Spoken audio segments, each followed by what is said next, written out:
के कागजों में नहीं है। मैंने क्या बोला?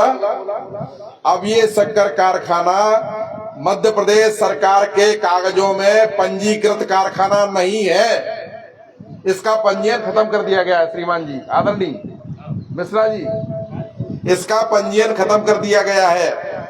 अब ये कारखाना नहीं है, नंबर एक। नंबर दो, इस कारखाने की लीलर के प्राप्त जो 100 बीघा से ज्यादा फार्म की जमीन है, उस जमीन को राजस्व विभाग को ट्रांसफर कर दिया गया है। अब कारखाने का फार्म नहीं है, जमीन नहीं है। यहाँ की जो जमीन है, उस जमीन को एमएसएमई नाम की संस्था को, जो सरकार का विभाग है, उसको हैंडओवर कर दिया गया है, हाथ में दे दिया गया है। वो प्लॉट काट करके और उसमें कंपनियों को या जो उनके कॉर्पोरेट दोस्त हैं उनको देंगे और वो इसमें जो भी चाहे वो करेंगे। हाउसिंग कॉलोनी डेवलप करेंगे, होटल बनाएंगे, रिसोर्ट बनाएंगे, क्या करेंगे वो जाने। कुल मिलाकर के ये है कि एक तरफ बोल रहे हैं कि हम कारखाने को चलाएंगे। इससे बड़ी दुर्भाग्यजनक बात क्या हो सकती है? 3 बार शिवराज सिंह जी ने कहा, पूर्व मंत्री जी ने, कि हम शक्कर कारखाने को चलाएंगे, हम शक्कर कारखाने को चलाएंगे, हम शक्कर कारखाने को चलाएंगे। 5 बार 6 बार ये वर्तमान मुख्यमंत्री मोहन यादव जी बोल चुके हैं कि हम कारखाने को चलाएंगे। जब हम लोग पंकज भैया के साथ में और सभी हम लोग जयराम जी वगैरह सब लोग थे, आदरणीय मिश्रा जी भी थे, हम लोग जब विधानसभा में गए थे तब उन्होंने 3 बार कहा, अरे कारखाना चलेगा चलेगा चलेगा, मोहन यादव जी ने। अभी वो वीडियो बता रहे थे, उस वीडियो में कैलार्स की जगह कोलार्स बोला है उन्होंने। अब उनको वो कैलार्स की जगह कोलार्स बोला है, लेकिन उन्होंने कहा कि कारखाना चलेगा। शुगर फेडरेशन की रिपोर्ट है कि मुरैना जिले में 5 कारखाने चल सकते हैं। आखिर जनता से ऐसी क्या दुश्मनी है? ये जो कारखाना लगा हुआ है इसको भी आप नहीं चलाना चाह रहे हैं। इतनी पुलिस बैठी हुई है यहाँ पर, क्यों? इसलिए कि कानून व्यवस्था का प्रश्न नहीं बने। कल एक पुलिस अधिकारी बोल रहे थे जयराम सिंह जी से कि आपने परमिशन ली है। भारत का संविधान हमको परमिशन देता है। कल बंबई में जज ने बोला है, जस्टिस ने बोला है कि हमको अपनी बात कहने का अधिकार है। श्रीमान, आपको मालूम नहीं है एसडीओपी साहब, इस कारखाने के मालिक हम हैं। ये शुगर मतलब जो समिति है उसका कारखाना है। और आपने निर्णय कैसे कर दिया? मध्य प्रदेश सरकार को क्या अधिकार है इस कारखाने को बेचने का, इसकी परिसंपत्तियों को खुर्द-बुर्द करने का? आपको मालूम है कानून क्या कहता है? कानून ये कहता है कि इसकी साधारण सभा की बैठक बुलाई जाएगी।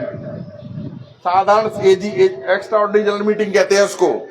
वो मीटिंग निर्णय करेगी, वो मीटिंग निर्णय करेगी, वो इस कारखाने के लिए किया जाएगा। इस एक बार मीटिंग हुई है 4-5 साल पहले, उसमें निर्णय हुआ है कि इस कारखाने को एमएसएमई को सौंपेंगे? नहीं हुआ है।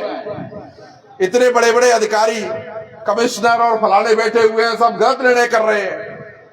एक बार को ये तो मान सकते हैं कि जो मंत्री संतरी जंत्री हैं वो तो अंगूठा टेक भी पहुंच जाते हैं, लेकिन ये आईएएस लोग बैठे हुए हैं, ये संविधान को, कानून को पैरों तले रोंद करके निर्णय कर रहे हैं। कैसे निर्णय कर रहे हैं आप?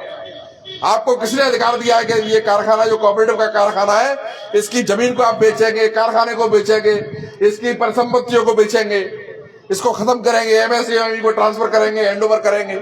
अरे कुछ तो देखो भाई।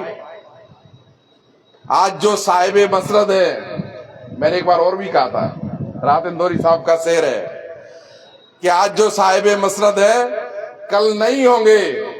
किराएदार है, जाति मकान थोड़ी है। ये कारखाना उनकी संपत्ति नहीं है, ये कारखाना जनता की संपत्ति है। और विधायक जी जो बात कह रहे थे उस बात को मैं कहना चाहता हूं। हम लोग गांव गांव जाएंगे, जो इस कारखाने को बचाना चाहते हैं उनसे हम वॉलंटियर का फॉर्म भरवाएंगे। कौन संघर्ष में आगे आने को तैयार है? वॉलंटियर का फॉर्म भरे, 10,000 फॉर्म भरवाएंगे, 10,000 किसान यहाँ पर इकट्ठे होंगे और जेल भरने का आंदोलन करेंगे। देखेंगे कितना दम है, दमन में तेरे देखा है, और देखेंगे कितनी ऊंची जेल तुम्हारी देखी है, और देखेंगे तुम जब कानून को नहीं मानोगे तो हम भी कानून को तोड़ेंगे।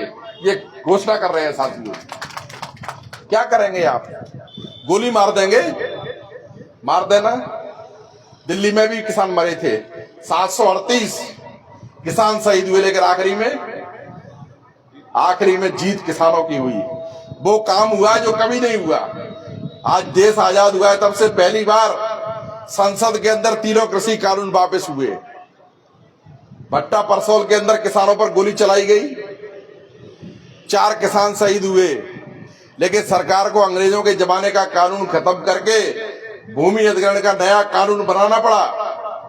किसानों के आंदोलन की दम पर मुख्यमंत्री को यह निर्णय लेना पड़ा, मोहन यादव जी को, कि अब किसानों को जमीन का, जिनकी जमीन ली जाएगी, 4 गुना मुआवजा दिया जाएगा। अरे भाई, कानून से तो सभी बंधे हुए हैं। संविधान को, विधान को, कानून को आप नहीं मानेंगे। हम भी आपसे कहना चाहते हैं, साथियों तैयारी करिए, ये ऐसे नहीं मानेंगे, ये तो कुर्बानी लेके ही मानेंगे।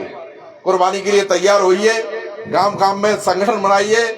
और मैं फिर भी आपसे निवेदन कर रहा हूं कि 10,000 का लक्ष्य हम ले रहे हैं। 10,000 नहीं, जो पंकज भैया बोल रहे हैं, एक दिन बोला था कि पहले भी बहुत लोग आए, 10-15,000 लोग आए थे, अब कि हम 25,000 लोग आएंगे इस कारखाने को बचाने के लिए। कारखाने के चारों तरफ हम खड़े होंगे।